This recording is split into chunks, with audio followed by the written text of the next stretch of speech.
Hello and welcome to Story Radio, the podcast for readers, writers and lovers of short stories everywhere. Killing the Serpent by Jacquier. Get out from under my feet and go and help your father. With help from behind from his mother's straw broom, Frankie was pushed into the late spring afternoon. Knowing that his mother would be watching his progress, he ambled as slowly as he dared toward the old Falcon and the certainty of failure. With the bonnet up, the car looked like it was eating his father, and now it spewed him out.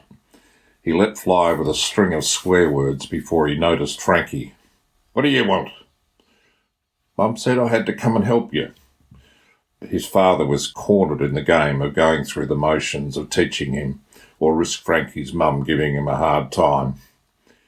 Inching under the jacked-up front, his father grunted that he could sit near the toolbox and pass him things when he needed them. Frankie responded with enthusiasm, because he knew that he'd be sacked on his first mistake, leaving the rest of the afternoon for exploring. His father's temper, the well-worn parts of the ageing car, and Frankie's ignorance of the difference between shifters and sockets caused an early explosion. "Go and get lost, you're no bloody use to me if you're not going to listen." Putting on a drooping lip, Frankie turned the corner of the house and headed for his tree of secrets. Frankie's house was the last on the roughly graded road, which eventually became a walking track into the bush. At the entrance to the track stood a huge gum, with a hollow on the side facing away from his house and towards the Henderson's Dam. It had always been a handy place to hide while staying in hearing distance from the house, but it became magical when someone started to use the hollow. First there was a pocket knife, then a box of matches, and then a comic, and finally a bag of marbles. This temptation was too much, and Frankie borrowed some of the bigger ones to impress the other kids at school. The next day everything had gone and nothing ever returned, but every day he checked, just in case. It became his tree of secrets, but he didn't say anything to anyone because he knew they'd laugh. Having been dismissed, it was safe for him to venture into the bush to his private place. Careful to check that he wasn't being followed, he left the track and made his way down into the fern-filled gully and its wetness. Pushing his way through the dense fronds, he found what he called the Temple of the Spring, and he was home.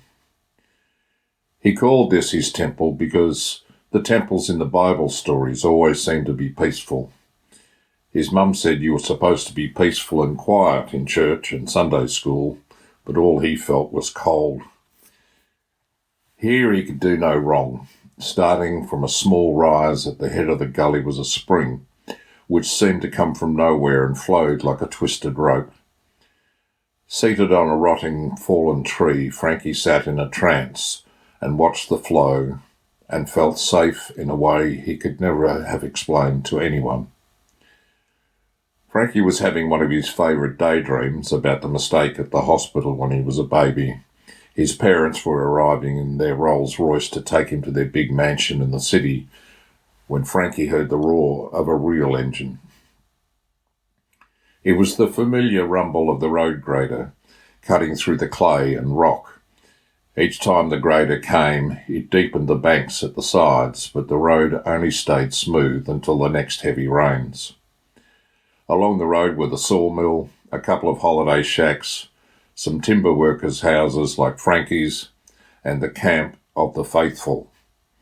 Only the caretaker of the faithful camp was there all the time, but most weekends and every holiday, buses would arrive and leave with the faithful on board. The faithful camp was surrounded by a barbed wire fence with signs warning people that trespassers would be prosecuted. Frankie's parents had told him that faithful people weren't supposed to mix with anybody but the faithful, and that he was to stay away from those weirdos. They said they had strange ideas about religion, but they didn't tell him what they were. During these last holidays, a faithful boy about Frankie's age had started to appear at the corner post of the barbed wire fence, not far from the Tree of Secrets. Although Frankie could still be invisible, he knew the faithful boy had seen him come and go, and he hated that. But something about the faithful boy's eyes held Frankie back from telling him to get back to his camp. As Frankie came up from the gully to investigate what the grader had done, he watched the faithful boy emerge from behind the Tree of Secrets and examine the new scar in the road embankment, as though he was looking for something in particular. The boy stopped suddenly, peered into a small hole, and span around, searching frantically in the bush verge. Seizing on a large stick, he raced to the embankment hole, poked furiously at it, and then knelt close, squinting one-eyed. A small black snake's head jabbed from the hole at the faithful boy and withdrew at a speed that made Frankie wonder if he'd seen it at all. "Snake!" Frankie's yell was out before he knew, and the chalk-faced faithful boy turned from the neck as though his body was frozen. The front of his shorts was wet where he peed himself. Frankie wasn't sure whether his fear of getting any closer was because of the snake or the faithful boy. He wasn't supposed to speak to the faithful, and he wasn't supposed to disturb snakes. These messages from his father rang in his ears. A quick glance towards the house convinced him that he could see someone coming in time to disappear back into the bush if he had to, so he moved forward cautiously. "Did it get you?" The faithful boy looked down at himself as if uncertain and then shook his head. He seemed smaller up close. "You better come away from there. My dad reckons snakes can move faster than anyone over 100 yards. The faithful boy remained unmoved except for the tears that began to fall and the hands quickly put together in what Frankie recognised as prayer.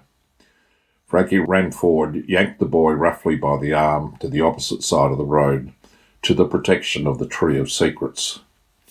The way the faithful boy went straight to the hollow of the tree told Frankie who had filled it with the secret treasures. He didn't want the boy to ask him if he was the one who took his marbles. All Frankie could think of to do was ask him his name. The response was a whisper. "I am one of the faithful." "What were you doing mucking around with the snake?" The faithful boy suddenly turned red. "It is a serpent and belongs to Satan." Frankie knew that this was another word for the devil. "It is the duty of the faithful to slay the serpent in all its forms." Reciting this seemed to give the boy back his strength.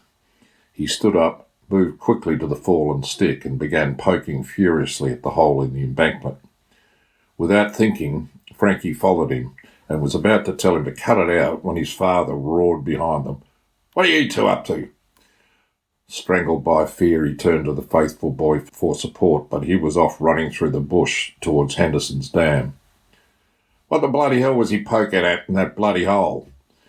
Frankie could only get out one weak word. "Snake." As Frankie turned to go, he felt the boot in the backside he'd been half expecting and ran crying to his mother. The muffled sounds through his mother's apron and his own sobbing still let through the tail end of his father's response to his mother's question about what he'd done. "Mucking around with a bloody snake. I'll have to go and finish it off." After much slamming of shed doors and cursing, he was gone. For such a simple job, he was gone a long time, and from his room, Frankie heard his mother ask where he'd been. "I've been talking to Wally Bayliss. Kitty's just drowned in Henderson's Dam. One of the faithful boys, that one that was with Frankie. Apparently he had a bit of a hidey hole in that big tree on the edge of the dam. Must have slipped and fallen in and couldn't swim." Frankie made a sound that didn't seem to come from his mouth, but from somewhere in his stomach. He couldn't take his eyes off the marble bag on the dresser, with the bigger ones bulging on the bottom. His mother came to stand in the doorway and turned back to his father. "He must have heard you. He's gone as white as a sheet."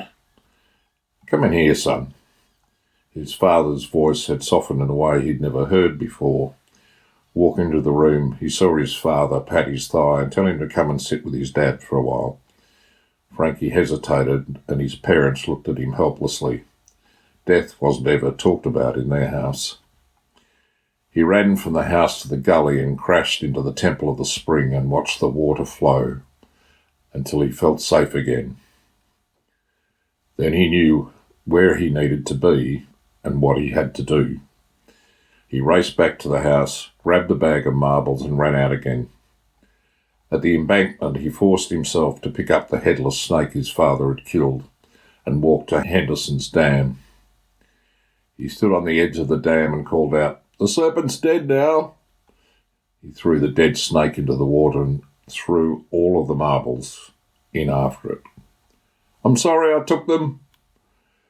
Turning around, he saw where the boy must have found a new hiding place under the tree hanging over the dam.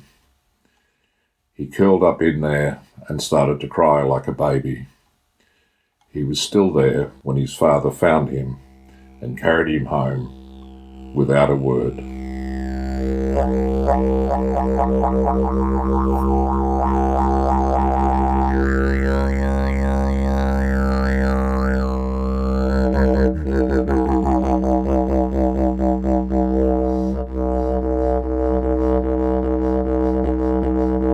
That was Killing the Serpent, written and read by Jacquier. Don't forget to come back in a month's time for another new short story. Meanwhile, if you're enjoying listening to Story Radio, don't forget to subscribe or leave us a review. Thanks for listening. Goodbye.